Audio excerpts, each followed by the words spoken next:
The steady hum of the aircraft filled the first-class cabin as passengers settled into their seats, the soft clinking of champagne glasses and hushed conversations creating an atmosphere of quiet luxury.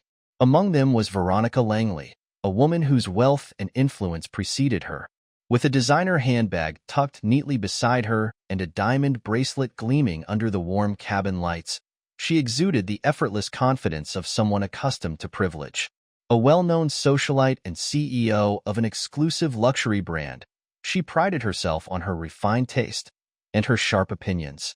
As the last of the passengers boarded, Veronica barely glanced up from her silk eye mask, ready to dismiss the presence of whoever had the misfortune of being seated next to her. That was until she heard the soft rustle of a jacket and caught a glimpse of blonde hair in her peripheral vision. The woman settling into the seat beside her looked unassuming. Jeans, an oversized hoodie, and sneakers that had clearly seen better days. Hardly the appearance of someone who belonged in first class. Veronica smirked to herself, shaking her head. Some people simply had no concept of decorum. It wasn't uncommon for airlines to upgrade passengers at random, but surely there had to be some standards. With an exaggerated sigh, she turned toward the woman, her tone dripping with barely veiled condescension. "Excuse me," Veronica said, her voice poised but icy. "I think you might be in the wrong seat. This is first class." The woman blinked, her expression unreadable, before offering a polite smile. "I know." She tucked a loose strand of hair behind her ear and adjusted her seatbelt, seemingly unfazed by Veronica's pointed remark. Unimpressed, Veronica let out a small laugh, the kind that wasn't meant to be shared but rather to ridicule. "Of course. Lucky you, I suppose?" The woman remained quiet, merely nodding as a flight attendant approached to offer her a pre-departure drink. She declined with a soft, "No, thank you," before turning her gaze toward the window, clearly uninterested in engaging further. But Veronica wasn't one to let things go so easily. She leaned in slightly, lowering her voice. "I just find it interesting. First class is usually filled with people who've worked hard to be here, not tourists who got a last-minute upgrade." She gave a pointed glance at the woman's casual attire, her lips curling in amusement. "But I suppose the airline has to fill seats however they can." The woman finally turned to look at her fully, her blue eyes sharp and observant. But instead of anger or embarrassment, her expression was calm, almost amused. "You're right," she said simply, her voice even. "Not everyone in first class earned their seat the way you think they should." Veronica narrowed her eyes, sensing something in the woman's tone, something she couldn't quite place. But before she could probe further, the pilot's voice crackled through the speaker, announcing their impending takeoff. With a sigh, Veronica settled back, dismissing the interaction as nothing more than another encounter with someone who didn't belong in her world. Little did she know, she had just made a mistake she would soon regret. The flight had barely reached cruising altitude when Veronica, still mildly irritated by the presence of the woman next to her, decided she had no patience for the awkward silence that had settled between them.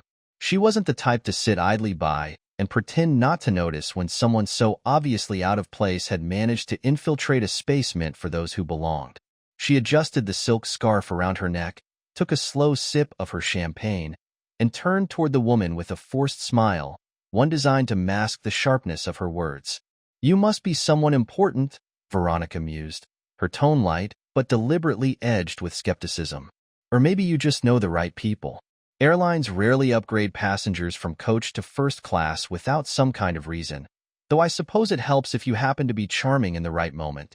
The woman beside her remained composed, barely glancing away from the window before shifting her attention back to Veronica, her lips curving slightly in a way that suggested she understood exactly what was being implied. "Or maybe I just bought the ticket," she said plainly, her voice steady, neither defensive nor apologetic. Veronica let out a soft laugh, not bothering to hide her disbelief. "Of course.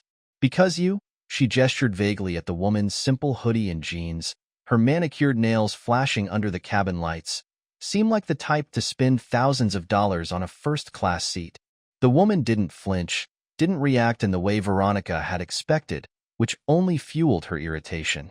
Most people, when confronted with her bluntness, either shrank away or scrambled to prove themselves. This woman, however, remained impossibly unbothered, as if she were used to such remarks, as if they held no weight. A flight attendant stopped beside them, asking if either of them wanted anything to eat. Veronica barely acknowledged her, waving a dismissive hand. But the woman beside her looked up and asked for a simple meal, her voice polite, soft-spoken, almost indifferent to the growing tension between them. Veronica crossed her legs, tapping her manicured fingers against the armrest. "You know," she began again, unwilling to let the moment pass without making her point, "I've been flying first class for years, and I can always tell when someone doesn't quite fit the part. It's not about the money necessarily. There are plenty of people with wealth who still don't belong in certain spaces. It's about presence, about knowing how to carry yourself, how to speak, how to present yourself with a certain level of class. You can't just put on an expensive seatbelt and expect to blend in. Some people have it, and some don't." The woman finally turned to look at her fully, her expression unreadable, her hands resting lightly on her lap. For a moment, Veronica thought she might say something sharp, might fire back with some defensive remark about how people shouldn't be judged by their clothes or how appearances could be deceiving. But instead, she simply studied Veronica for a long moment before tilting her head slightly, as if considering something. "That's an interesting perspective," she said finally, her voice calm, unshaken. "And you've clearly put a lot of thought into it. But tell me, do you always feel the need to measure people like this, or is it just a habit when you're on a plane?" Veronica narrowed her eyes, caught off guard by the question. She had expected defiance, an attempt to prove something. But this felt different. There was no hostility, no anger, just a quiet, measured confidence that unsettled her in a way she couldn't quite place. She straightened in her seat, brushing invisible lint from the sleeve of her designer blazer. "I don't measure people. I just have standards. And I think it's fair to say that certain spaces should be reserved for those who actually belong in them." The woman nodded slightly, as if filing that information away, before turning back to the window. Silence settled between them again. But this time, Veronica felt the weight of it, felt something shift in the air, though she couldn't quite explain why. She wasn't used to people responding to her in such a way, wasn't used to being met with something that wasn't submission or hostility, but rather something else entirely. Something she didn't yet understand. The flight attendant returned with the woman's meal, setting the tray down gently before stepping away. Veronica noticed, then, the way the woman took a quiet moment before picking up her utensils, the way she carried herself, not with arrogance, not with defiance, but with a kind of quiet certainty that was neither aggressive nor weak. The flight continued, the hum of the engine steady, the faint murmurs of other first-class passengers filling the space between them. Veronica glanced sideways at the woman more than once, her curiosity now outweighing her irritation. She had been so sure, so absolutely certain that she had the situation figured out, that this was just another case of someone stepping into a world they didn't belong in. And yet, there was something about this woman that made her feel as though she was missing a crucial detail, something important just beyond her grasp. Still, she refused to let go of her original assessment. People didn't just buy first-class tickets while dressed like they had just rolled out of bed. People didn't just sit there, utterly unaffected by being scrutinized and judged.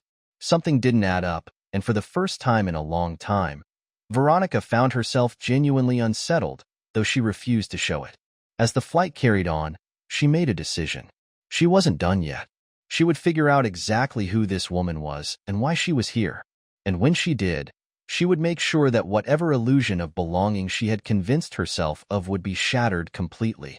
But what Veronica didn't know, what she couldn't possibly have anticipated, was that the truth, when it finally revealed itself, would not only change her perception of this woman but would leave her questioning everything she thought she knew about the world she lived in. The hum of the aircraft was steady, the smooth glide of first-class comfort making the hours pass with an ease that Veronica had long grown accustomed to. But this time something was different. Something was bothering her. Something was making her unable to simply sit back, close her eyes, and let the flight continue as usual. The woman beside her remained a quiet presence, eating her meal with unhurried movements, neither rushing nor delaying, and the more Veronica observed her, the more unsettled she became. There was an undeniable calm about her, a certainty in the way she carried herself, a self-possession that didn't match the image Veronica had crafted in her mind of someone undeserving, someone who had slipped into first class by luck rather than by status or merit. She had seen enough people try to blend in where they didn't belong, had seen them fidget, try too hard, make excuses, overcompensate with exaggerated politeness or unnecessary bravado. But this woman did none of that. She was just there, fully, without apology, without seeking approval. And that fact alone was beginning to scratch at Veronica's confidence, making her wonder, for the first time, if she had miscalculated.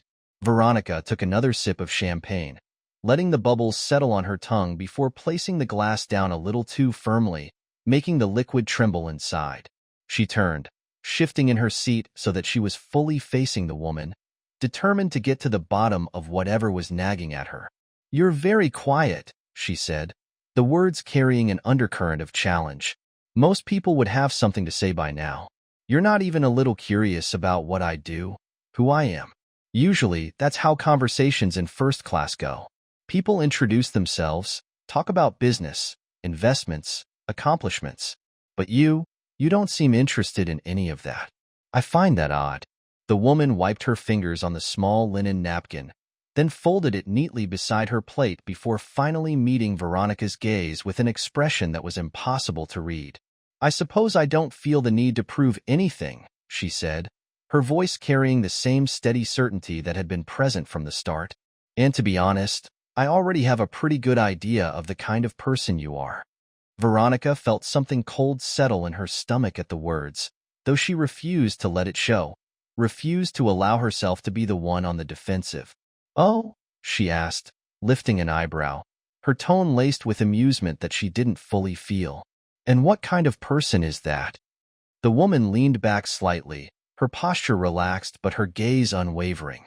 "Someone who believes status is everything, someone who measures people by appearances first and substance second, someone who assumes that wealth equates to superiority, that money alone grants a person value, that first class is not just a section of a plane but an unspoken hierarchy that should never be disrupted by the unexpected. Someone who is uncomfortable when they can't immediately categorize the person sitting next to them." The words were spoken evenly, without malice, without hostility, but they hit harder than any insult Veronica had ever received. There was something about the way the woman said them, not as an attack but as a simple observation, as if she had spent the past hour quietly unraveling Veronica's entire personality, reducing her to the core of what she truly was beneath the polished exterior, beneath the luxury, beneath the carefully cultivated image. Veronica's fingers tightened slightly around the edge of her armrest, her face remaining composed, but the sharpness in her eyes betraying the sting of having been so thoroughly seen. She gave a small laugh, though it sounded forced even to her own ears. "You think you have me all figured out, do you?" she said, tilting her head slightly, challenging, daring the woman to continue. "And what about you? You sit there so unaffected, so certain, as if none of this matters, as if the world doesn't operate the way it does. People judge, people categorize, people determine who belongs and who doesn't. That's reality. The fact that you're sitting here, in first class, whether you bought the ticket or not, doesn't change that. You're still being observed, whether you like it or not." The woman nodded slightly, as if she had expected this response, as if she had encountered it 1,000 times before. "And yet, that says more about you than it does about me," she replied simply. "Because I don't care whether I'm being observed. I don't need to justify my presence here to you, or to anyone else. The fact that it unsettles you says more about your own insecurities than anything about me." Veronica felt something inside her bristle, something defensive, something indignant, something that didn't like the way this woman was speaking to her as if she were the one being studied, as if she were the one being examined under a lens. She was the one who dictated how things worked, the one who decided who fit into what category, the one who had always been in control of the narrative, and yet, here she was, sitting across from a woman who refused to acknowledge that control, who refused to participate in the silent game of proving worth, who refused to offer the explanations Veronica so clearly believed she was owed. The tension between them hung heavy in the air, unspoken but undeniable, a battle that had no raised voices, no overt hostility, but was just as sharp, just as cutting, just as full of conflict as any heated argument. Veronica wasn't sure why it mattered so much to her, why she cared whether this woman acknowledged the rules that she had always lived by, why she felt as if something was slipping out of her grasp, something she had never questioned before now.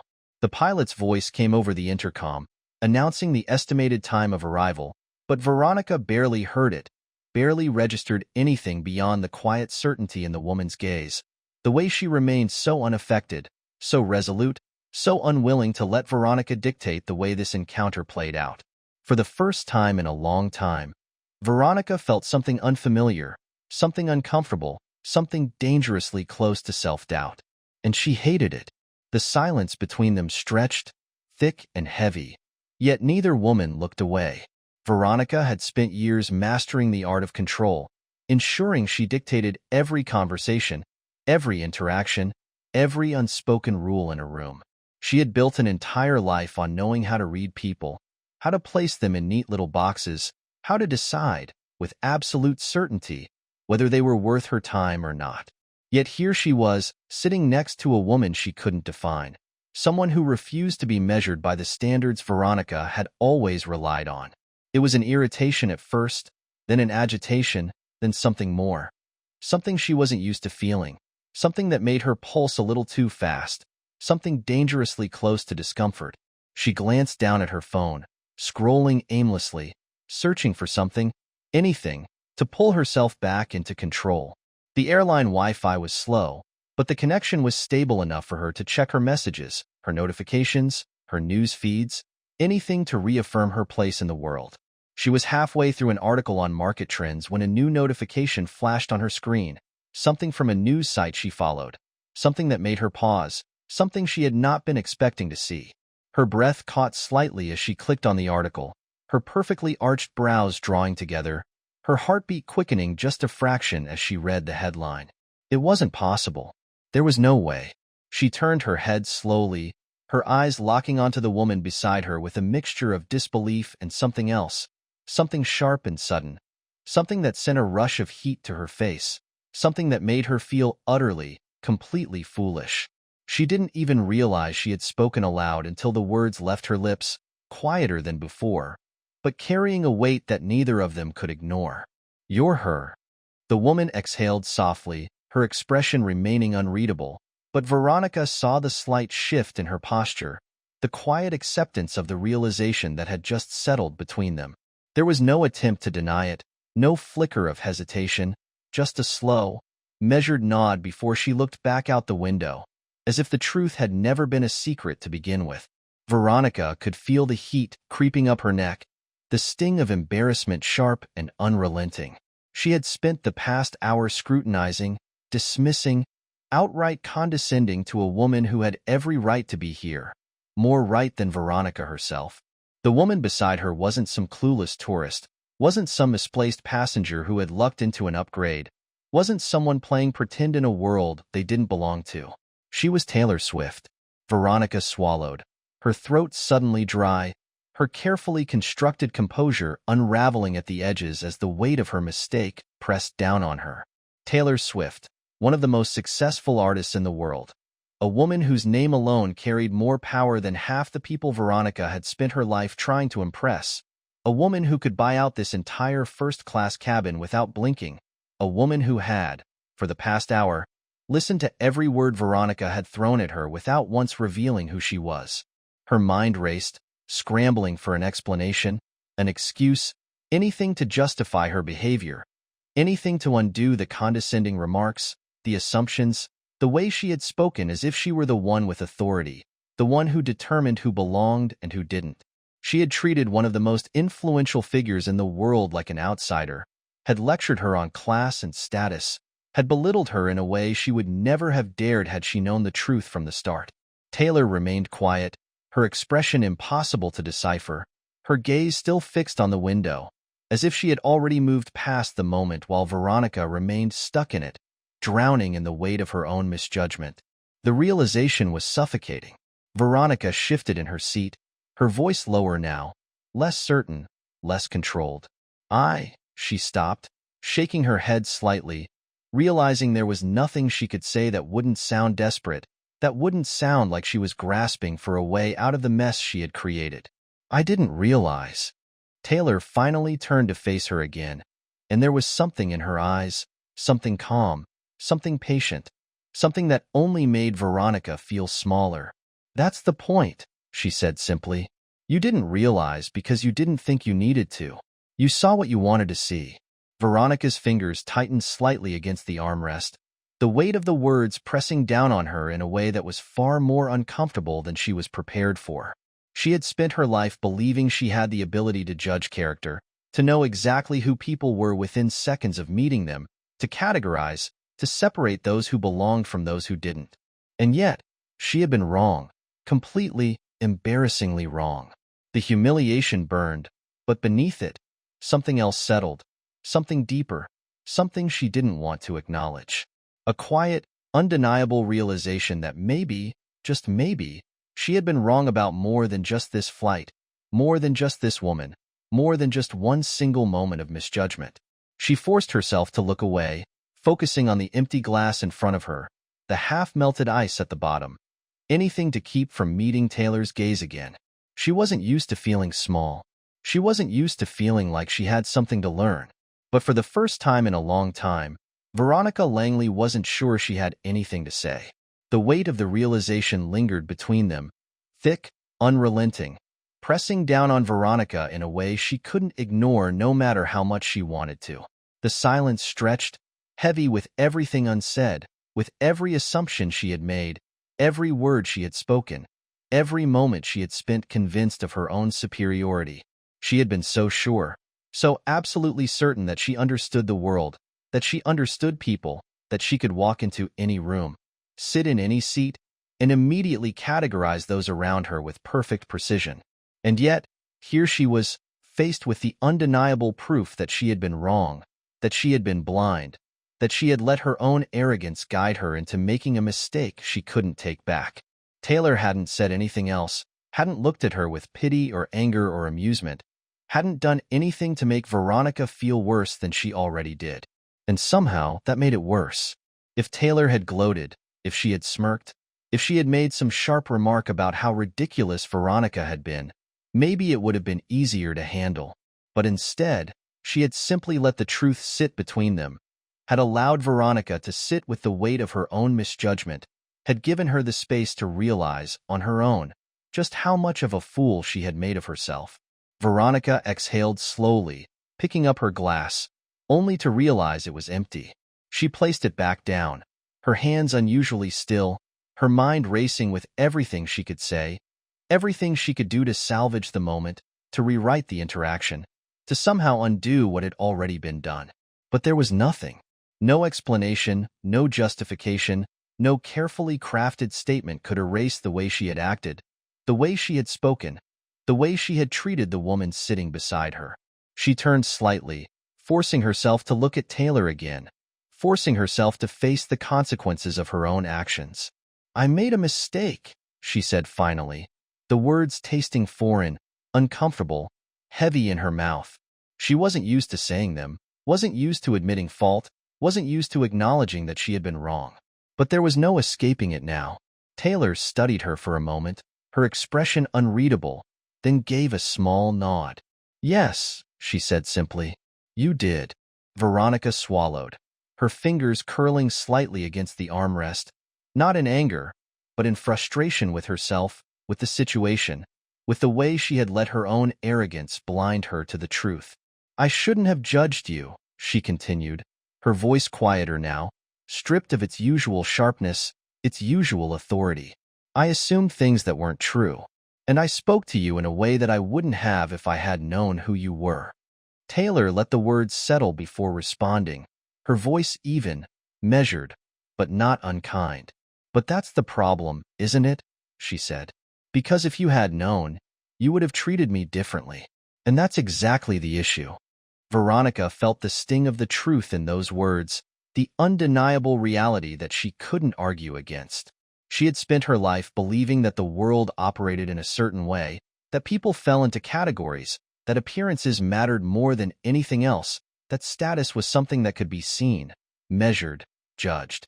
But this moment, this encounter, had shattered that belief, had exposed the flaw in her thinking, had forced her to confront the fact that she had spent years defining people not by who they were, but by who she assumed them to be. She let out a slow breath, pressing her lips together for a moment before speaking again. "I don't know what else to say," she admitted, and for the first time in a long time, she meant it. Taylor studied her for a long moment, then gave a small shrug. "Maybe there isn't anything else to say," she replied. "Maybe it's just something to think about." Veronica nodded slowly, absorbing the words, feeling their weight, feeling the shift inside her, the unfamiliar sensation of doubt creeping into a space where certainty had always existed. She wasn't used to being wrong. She wasn't used to questioning herself. But now, for the first time in longer than she could remember, she wasn't entirely sure of anything. The flight continued, the hum of the engine steady, the quiet murmur of other passengers filling the space between them. Veronica didn't try to restart the conversation, didn't try to force a resolution, didn't try to repair something that had already been broken. Instead, she sat with the discomfort, let herself feel the unfamiliar sensation of humility, let herself acknowledge that maybe, just maybe, she had more to learn than she had ever been willing to admit. As the pilot announced their descent, she glanced at Taylor one last time, watching as she calmly gathered her things, as unbothered now as she had been when the flight had begun. And in that moment, Veronica realized something else. Taylor hadn't needed an apology, hadn't needed validation, hadn't needed anything from her at all. The lesson had never been for Taylor. It had always been for Veronica. As the plane touched down, as passengers began unbuckling their seatbelts and collecting their bags, she felt the weight of the experience settle fully, felt the undeniable truth press against her in a way she could no longer ignore. She had spent her whole life believing she understood people. But today, she had learned that she still had a lot to understand.